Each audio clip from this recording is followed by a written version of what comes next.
एक लड़का बहुत ही ज़्यादा गरीब परिवार से बिलोंग करता था और उसका पालन पोषण जो था वो गरीबी में ही हुआ था।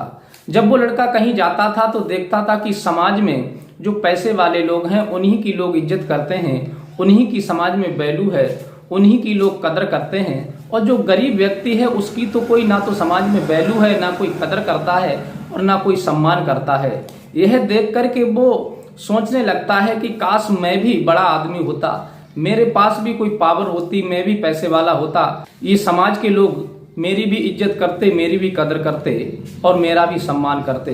यह सोच करके उसके अंदर एक लालसा जाग जाती है कुछ आगे बढ़ने की और कुछ बनने की। साथियों, कहते हैं कि जो इंसान एक बार ठोकर खा लेता है वो जिंदगी में संवरने के अलावा कभी बिगड़ता नहीं है।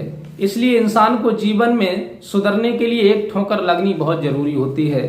और कुछ लोग ऐसे होते हैं जो समाज में हमेशा आगे बढ़ने की सीढ़ी पर कदम रख देते हैं तो आगे बढ़ते ही चले जाते हैं। फिर वो लड़का बड़ी मेहनत और लगन से पढ़ाई करता है और अपनी पढ़ाई पूरी करने के बाद फिर वो आईपीएस की तैयारी करता है और एक दिन डीएम बन जाता है।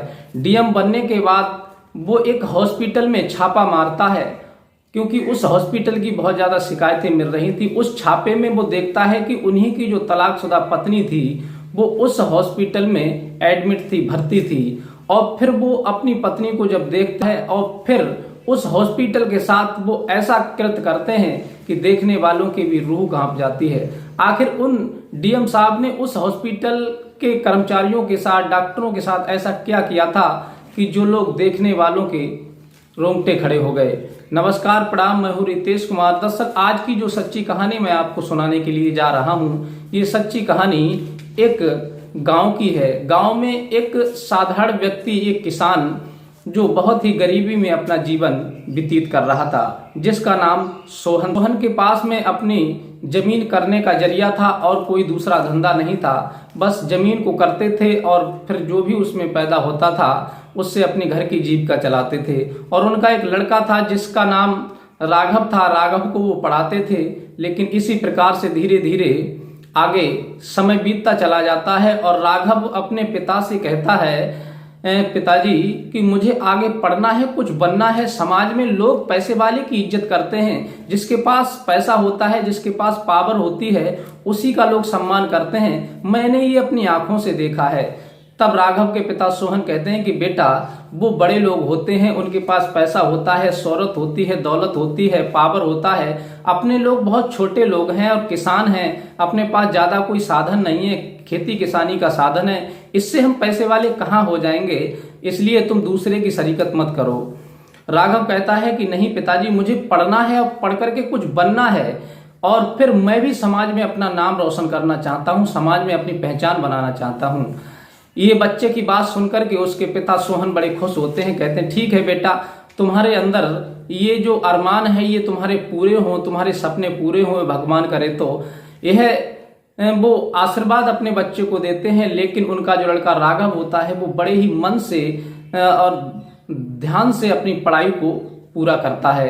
फिर वो इंटर की परीक्षा पास कर लेता है, अच्छे नंबरों से पास करता है। तब उसके पिता कहते हैं कि बेटा, अब तुमने इंटर कर लिया है, अब ऐसा करो कि तुम अपनी पढ़ाई को छोड़ दो, क्योंकि हमारे पास ज्यादा पैसे की व्यवस्था नहीं है, आगे की पढ़ाई के लिए बहुत ज्यादा पैसा खर्च होता है और हमारे पास इतना साधन नहीं है कि हम तुम्हारी पढ़ाई पूरी कर पाएं।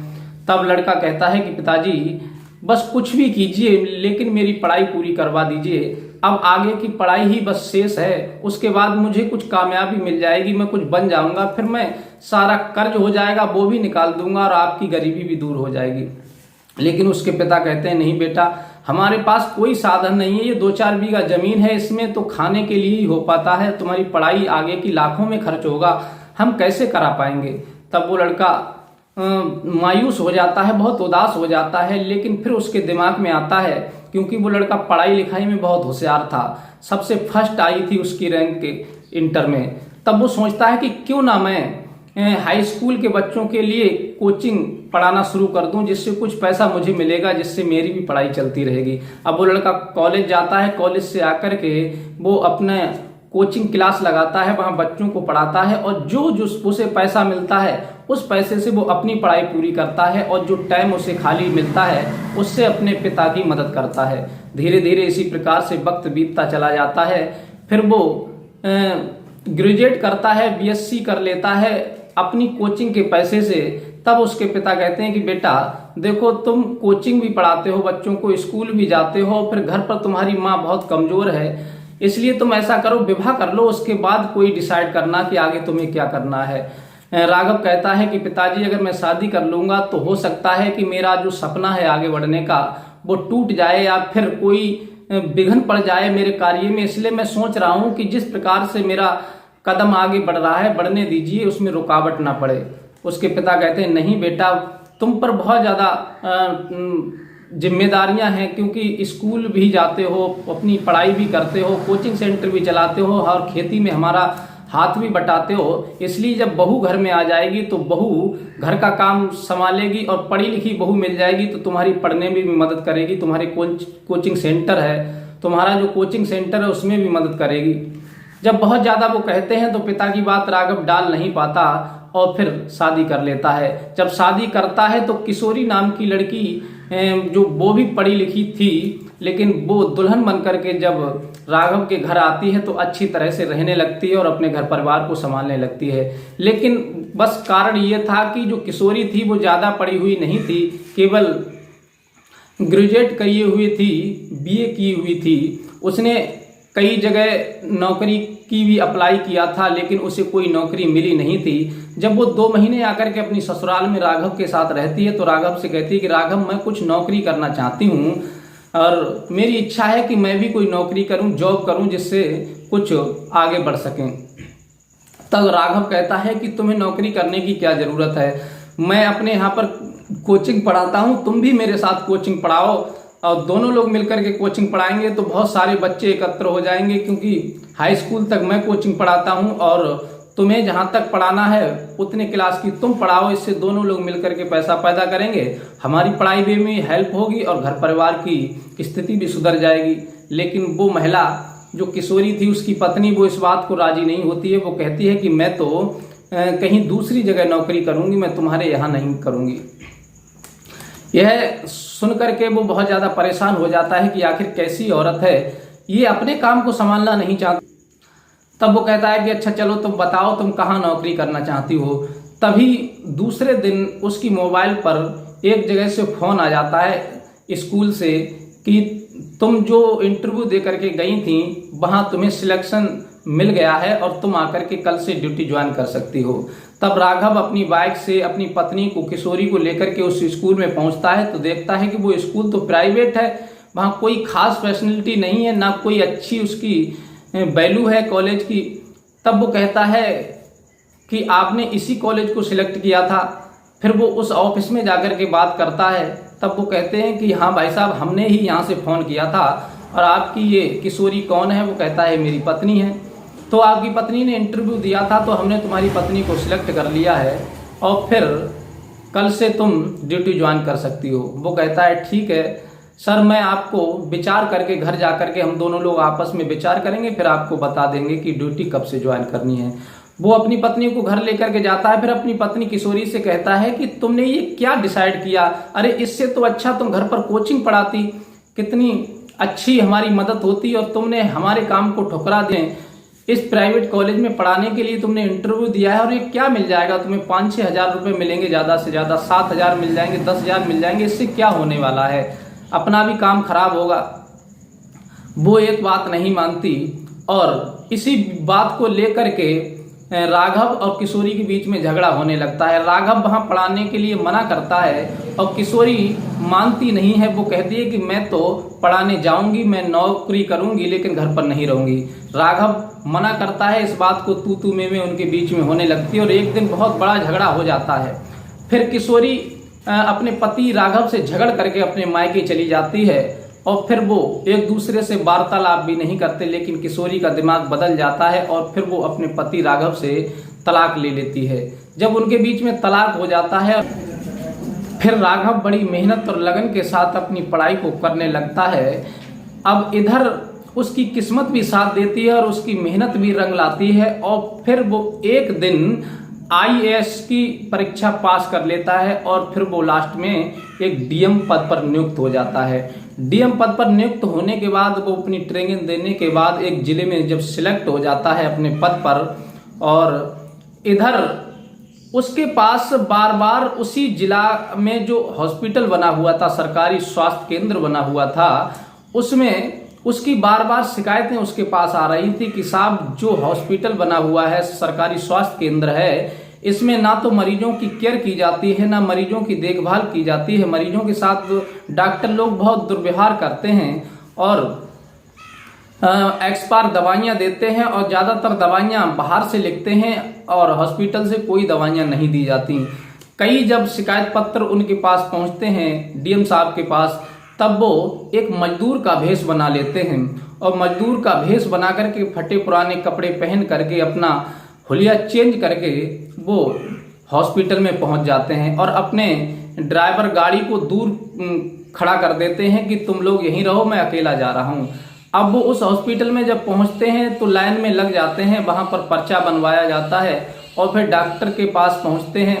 वहां डॉक्टर के पास पहुंच करके जो भी अपनी समस्या होती है वो बताते हैं, लेकिन डॉक्टर जो मरीजों के साथ व्यवहार कर रहा था, उस व्यवहार को देख करके उसके अंदर बहुत ज़्यादा गुस्सा तो आ रहा था, लेकिन वो अपने गुस्से पर कंट्रोल किए हुए थे, क्योंकि वो पहले पूरे हॉस्पिटल का मुआयना करना चाहते थे कि आखिर हॉस्पिटल के हर कोने पर हो क्या रहा है, हर वार्ड में, हर विभाग में क्या क्या हो रहा है। इसलिए वो वहां से चले जाते हैं और फिर ओटी में पहुंचते हैं, जहां पर मरीजों को देखा जाता है, डॉक्टर लोग चेक करते हैं।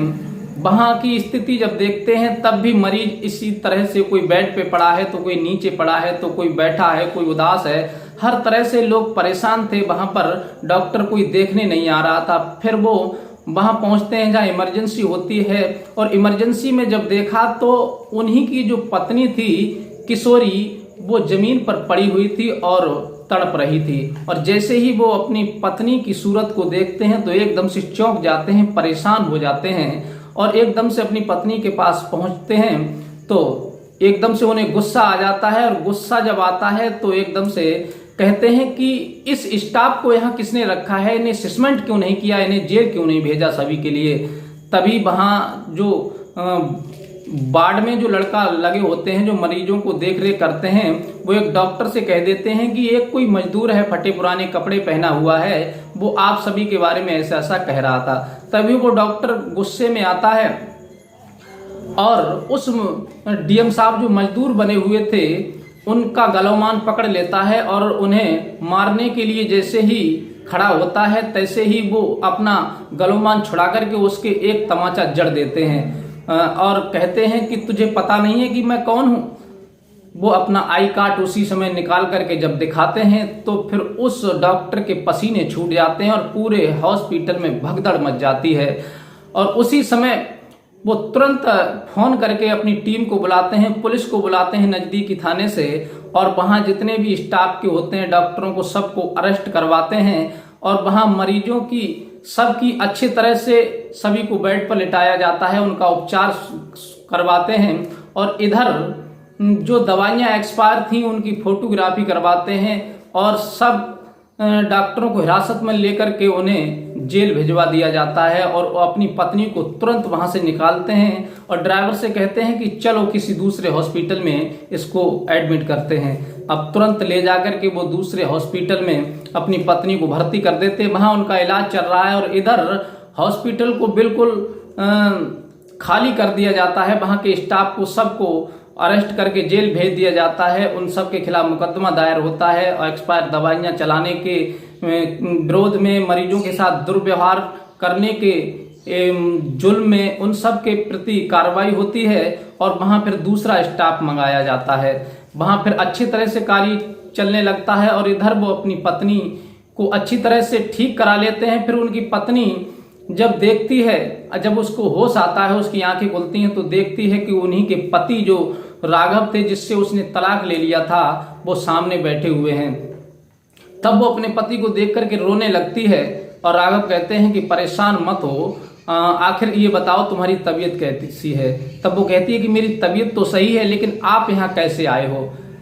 तब वो बताती है कि मैं तुमसे तलाक लेने के बाद जब मैं घर अपने मायके चली गई थी तो मेरे माता पिता का स्वास्थ्य जो था बिगड़ गया था। तो मैंने बहुत उस हॉस्पिटल में इलाज कराया था, सरकारी हॉस्पिटल में, लेकिन वहां उनका उपचार नहीं होने के कारण और मेरे पास इतना पैसा नहीं था कि मैं प्राइवेट में उनका इलाज करा पाती। तो मेरे पिता का देहांत हो चुका था। उसके बाद मैं टेंशन में रहने लगी थी, पूरी जिम्मेदारियां मेरे ऊपर आ गई। उसकी वजह से एक दिन मुझे हार्ट की प्रॉब्लम बनी और फिर मैं उसी हॉस्पिटल में गई तो वहां मैं बेहोश हो गई। किसी ने मेरी केयर नहीं की, कोई डॉक्टर ने मेरी देख रेख नहीं की। और फिर मैं यहाँ कैसे आ गई, यहाँ तुम आप बैठे मिले मुझे। तब वो बताते हैं कि मैंने उस हॉस्पिटल की बहुत ज्यादा शिकायतें मिली थी, क्योंकि मैं एक डीएम बन चुका हूं और इसी जिले में, तुम्हारे इसी जिले में डीएम पद पर नियुक्त हूं। ये सुनकर के किशोरी बड़ी खुश हो जाती है और अपने पति के गले लिपट जाती है। और राघव बताते हैं कि जब अनेकों शिकायत मिल रही थी उस हॉस्पिटल की, तब मैं उस हॉस्पिटल में गया तो मैंने देखा कि तुम जमीन पर पड़ी तड़प रही थी। तब मैंने तुम्हें इस हॉस्पिटल में ला करके भर्ती कराया और तुम्हें स्वस्थ कराया है। ये बात सुनकर के वो बहुत ज्यादा खुश होती है, लेकिन रोने भी लगती है और कहती है कि मुझे माफ कर दो, मुझसे बहुत बड़ी गलती हो गई। मैंने तुम्हारी बात नहीं मानी थी, मुझे ऐसा नहीं करना चाहिए था, कि मुझे तुम्हारी मदद करनी चाहिए थी और तुम्हारा सहयोग करना चाहिए था। आज तुम जिस बुलंदियों पर हो, जिस कामयाबी पर हो, वो अपनी मेहनत और लगन के कारण हो। और मैंने अपनी जो जिद पकड़ी थी, उस जिद के कारण देखो मैं कहां से कहां आ गई। अब मुझे माफ कर दीजिए। लेकिन बहुत ज्यादा वो पश्चाताप करती है, हाथ जोड़ती है, गिड़गिड़ाती है। तब राघव कहते हैं कोई बात नहीं, तुम्हारी जो मर्जी हो। तब वो कहती है कि मुझे अपने साथ ले चलो, अपने घर रखो, मैं दोबारा से तुम्हारे इच्छा के विरुद्ध कोई काम नहीं करूंगी। तब राघव उसे अपने घर लेकर के आते हैं और पुनः वो अपने घर को संभालने लगती है किशोरी और अपने सास ससुर की सेवा करने लगती है, अपने पति के साथ रह करके अच्छी तरह से अपने परिवार की जिम्मेदारियों को निभाती है। तो साथियों, ये कहानी सुना करके हमारा उद्देश्य किसी का दिल दुखाना नहीं है, किसी को भावुक करना, परेशान करना नहीं है। इस कहानी से ये सीख मिलती है कि जो भी महिला अपने पति की इच्छा के विरुद्ध चलती है वो कहीं ना कहीं धोखा जरूर खाती है। अगर पति आपका अच्छे काम कर रहा है और आगे बढ़ने का प्रयास कर रहा है तो पत्नी को उसका सहयोग करना चाहिए, उसका मार्गदर्शन करना चाहिए, उसकी मदद करनी चाहिए, क्योंकि पत्नी पति की मदद के लिए ही, एक दूसरे के लिए जोड़ा बनाया जाता है। एक दूसरे का साथ देने के लिए ही पति पत्नी का रिश्ता भगवान ने बनाया है। पत्नी पर परेशानी है तो पति को साथ देना चाहिए और पति पर परेशानी है तो पत्नी को साथ देना चाहिए, ना कि पत्नी को पति से अलग होकर के चलना चाहिए। दोनों के विचार अगर एक होंगे तो परिवार में जिंदगी जीने का मजा ही कुछ और होगा और परिवार को आगे बढ़ाने में बड़ा ही सहयोग मिलता है। साथियों, आशा करेंगे कि ये वीडियो आपको जरूर पसंद आई होगी। अगर पसंद आई हो तो अपने यार दोस्तों को भी शेयर करें और हमारे चैनल को लाइक सब्सक्राइब करें। और मिलते हैं इसी प्रकार की कोई नई कहानी के साथ। तब तक के लिए नमस्कार।